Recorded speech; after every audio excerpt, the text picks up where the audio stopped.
Hi, I'm Matt Giggs and welcome to my YouTube channel. And I'm really looking forward to sharing more about the journey from being a self-employed estate agent to becoming a business owner. And what a step this one actually is. And I'm telling you right now, I was employed for 16 years and went self-employed nearly 12 years ago.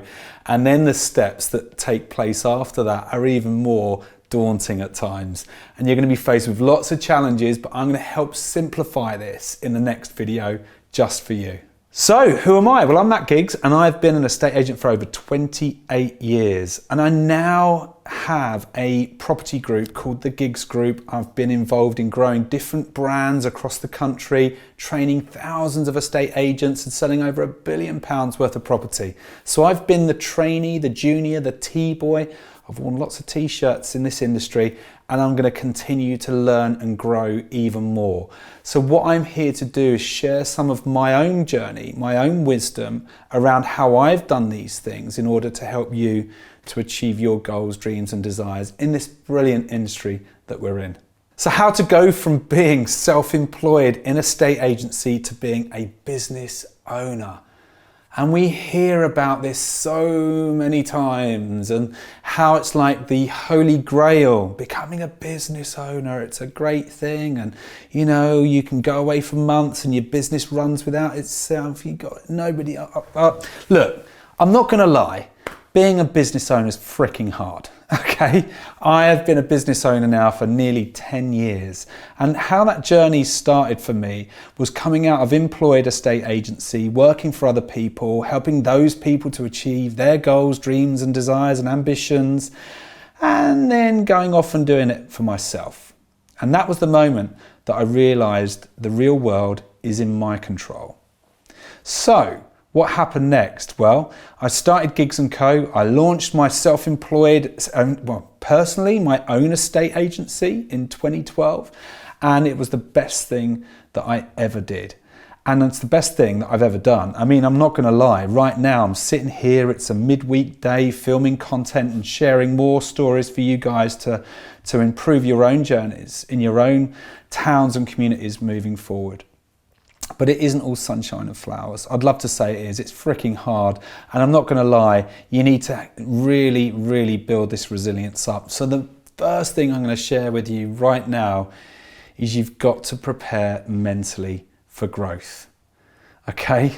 That means you need to know, you need to be aware of what is your value. What are your strengths? What do you bring to the table? And that's really important to understand because I see a lot of people that go into self-employed estate agency and they do all of the jobs along the journey. So they're kind of ranging across their skill set. They're like all things to all people. And what can sometimes happen when you go into self-employed estate agency is that you're trying to do everything in your business really, really well. But you're really not as good at certain areas in your business as you are at others. And I found out quite quickly and right at the beginning of my own journey, and I read a book called The E-Myth, and you ought to read that. I think it's by Michael Gerber. Go and check it out, listen to it. It talks about how you build a business as opposed to just being a very busy self-employed individual. Okay, so let me share with you this. First of all, know your strengths. Where's your value? Where's your A game? You need to know that because you need to build the teams around you. Okay, so the first person I hired when I started Giggs & Co. was a lady called Nikki, and Nikki was almost like the opposite of me in some respects, but we shared similar traits and skills and values in other areas.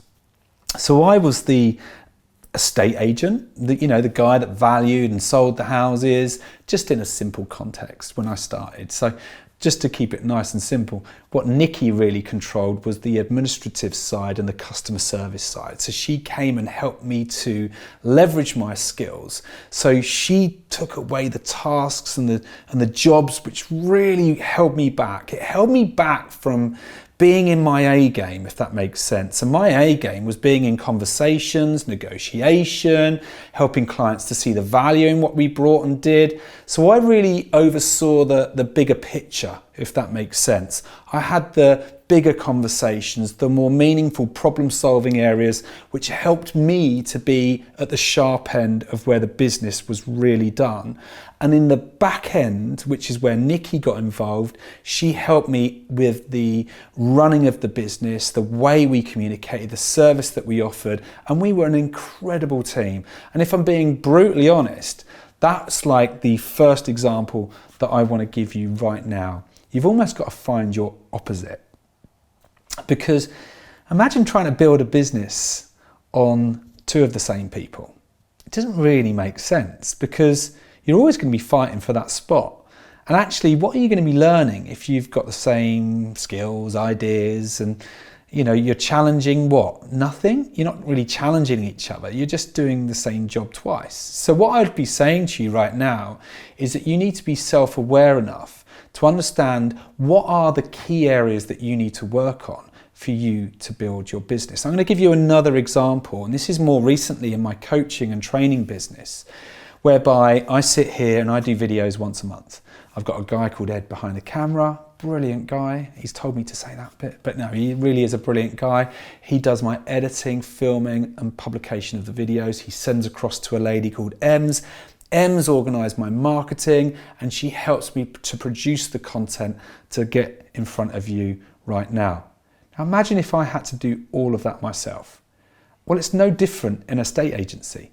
Imagine if you had to do the details, you had to do the descriptions, you had to do the answer all the phone calls, you had to make sure all the letters went out, all the prospecting was done, and all the social media posts are going out there, and every client that phoned in, you were on the receiving end. You wouldn't be able to deal with anybody, because what would happen quite quickly is that your A game, your skill set, which is selling the properties, listing the properties and helping clients to move forward, are being swapped for tasks that are outside of your skill set. So you're ending up devaluing your service to that client because you're trying to do lots of things in other areas where the client really needs you in your A game. Does that make sense? I hope it does, because it's a step that I see many of the people that I've mentored who have gone from being employed to self-employed. It's a lot easier to control everything, which ends up meaning you don't grow. And it's probably one of the steps that most self-employed estate agents struggle with. Not straight away, because everybody that goes into self-employed estate agency loves that initial part when you're out there and you're in front of clients and you're the one, and you're going to get to use me and everything else. But try and do that 3 to 5 years down the road. Yeah, you've got it. You're doing things with sales progression, you're doing your admin, you're doing all of these things which are taking you further away from selling the property for your client, which is actually not what they need, and that's not good for them. So you need to make sure you've got that back office support and you've got the right support around you. And when I took the next steps was then hiring estate agents that I could train up to do it my way. And when I hired those guys, the most important thing was we had shared beliefs and values around the service delivery that I needed in my business. So we had an ethos back at the start of Gigs & Co, which was black and white, no grey areas. I don't want bullshitters working around me. I want people that could educate, inform and inspire our clients. So it was important to make sure that I attracted the right people. And in the process of doing so, we started to build a team. And at the point of building a team, the next step for me, which was to move into having a manager in my team, it was quite simple. I needed to hire someone that could make sure all of the processes, all the systems, all of the things that we said we will do got done.